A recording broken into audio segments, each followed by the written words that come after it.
after announcing the scrapping of NHS England, which puts the NHS under control of the government, Keir Starmer went on the news agents and talked about the need for a smaller state.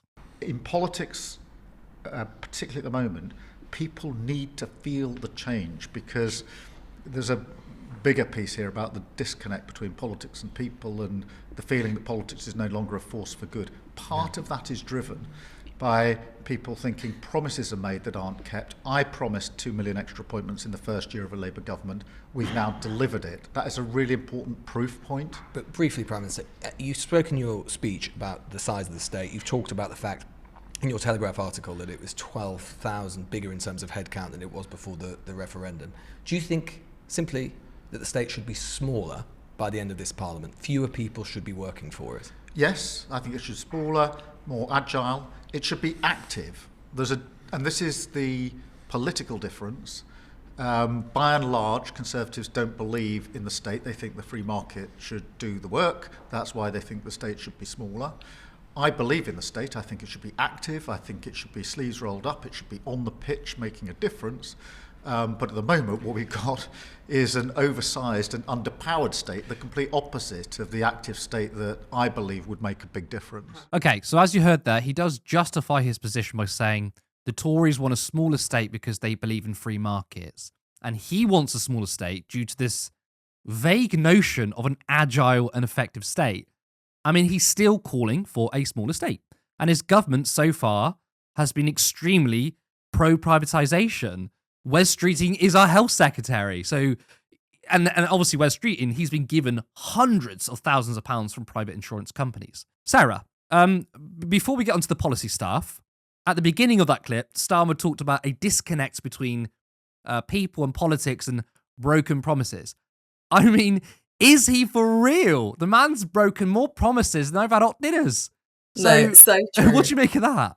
Is that the most ironic thing that we could possibly hear from Starmer? Like, this man has literally spent the past, I think, few years systematically wanting to break every major promise he made during his Labour leadership campaign, and now he wants us to believe he's the one to fix political distrust. I think it's actually quite laughable. I mean, we can go down the route of broken promises, like tuition fees or something he's backtracked on, public ownership of utilities. He literally promised to take essential services like water, energy and rail into public hands. Fast forward to today, and not only has he abandoned that, but his party is actively reassuring corporate investors that nationalisation is kind of off the table at the moment.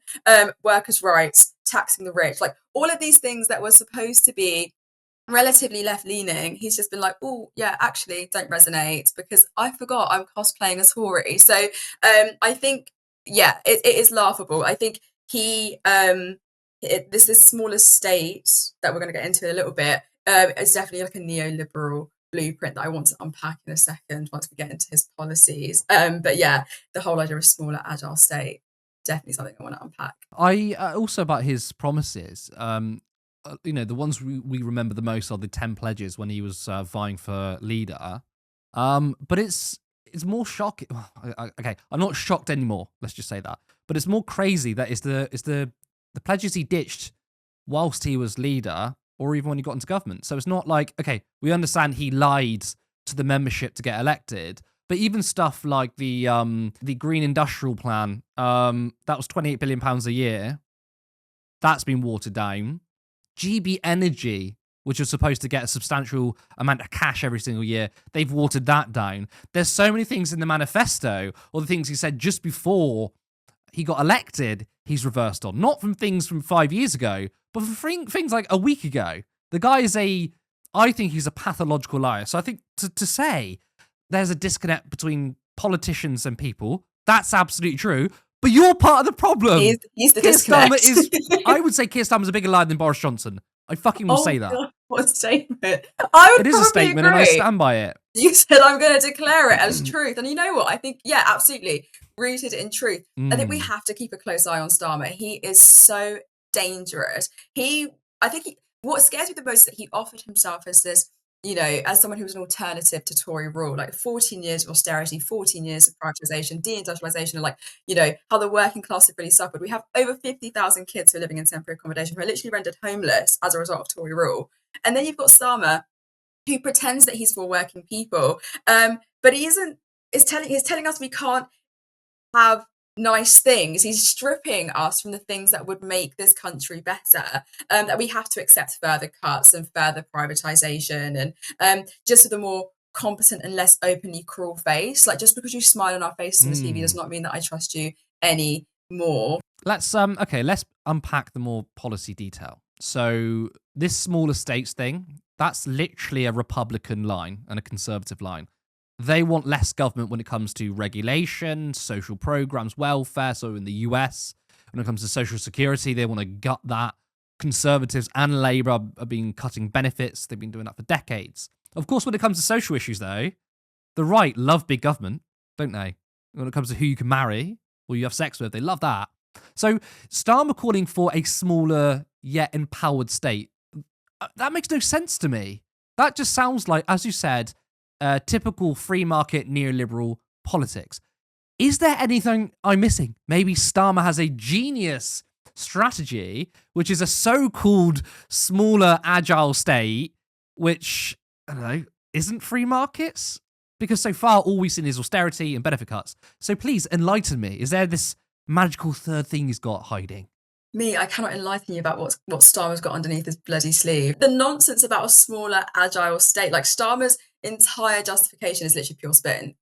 He says the Tories want a smaller state because of free market ideology, whilst he wants it for efficiency. So what's the difference? Let's be real, Starmer, be honest. His brand of a smaller state is functionally no different from Tory austerity. And it's classic neoliberal politics. I want people to see it for what it is. Shrink the state's ability to provide public services whilst ensuring it still has enough power to serve the interests of capital. Like, they won't shrink the state when it comes to policing and surveillance. The government will still have plenty of resources to crack down on protests, expand state surveillance, and keep the machinery of repression running. I believe that for a fact.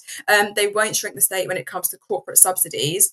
I don't see that's going to happen anytime soon. They're still going to find billions for tax breaks, possibly. I mean, I might be speaking out of turn here, but I just don't trust him. I don't trust this Labour government. I view them in the same light that I view the Tories. You want to serve corporate interests at this point. But what they will do is they'll shrink the state for welfare, healthcare, and workers' protection. So anything that benefits ordinary people is suddenly unaffordable. Ironic. Yeah, I mean, in the context of Doge, where Musk and Trump are ripping up important social programs, firing Fed workers, is it not extremely harmful that Starmer is basically doing the same? As I said, they're cutting disability benefits. They have no interest in public ownership of services. What exactly do they want the government to do? Because he keeps on saying, we want a government to work for people. I think it's pretty clear that Labour are chasing that Overton window way to the right and accepting the framing that we have a bloated government.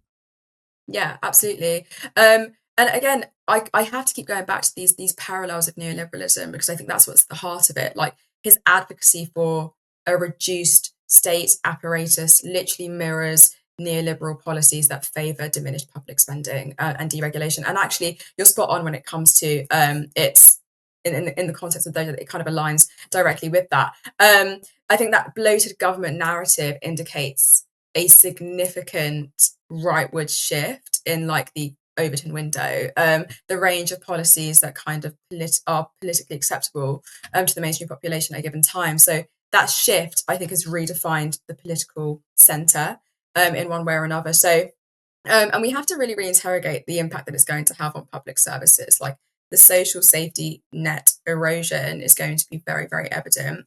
It's already among the weakest in developing nations, and further cuts to welfare and public services risk deepening the poverty we're already in and the social exclusion we're already in for minoritized communities. So I do think this is a rebranding of neoliberal policies that prioritizes market mechanisms over public welfare, similar to Doge. And I think that approach risks perpetuating austerity increasing inequality and undermining the very social fabric that I think we want a truly progressive government to have. Like a truly progressive government should seek to strengthen our society, not weaken it even further. Yeah, I think that's a really good point you made. It's obviously he doesn't want to change anything fundamentally, so he's rebranding neoliberalism by saying, no, I'm not free market. That's the conservatives. I just want an agile, active state, which is also enacting the same policies of austerity. And also, Andy Carter in the chat made a really good point. He said, you want to talk about government efficiency? Get rid of all those private contracts. Because that is one thing I'm in favour of efficiency savings, is stop giving out and carving up our public services to private tender, because it's even more bureaucratic. But of course, Keir Starmer, Wes Streeting, God forbid they touch that, won't they? Support independent media. Support social justice that's there on social media. Thank you. Turn left.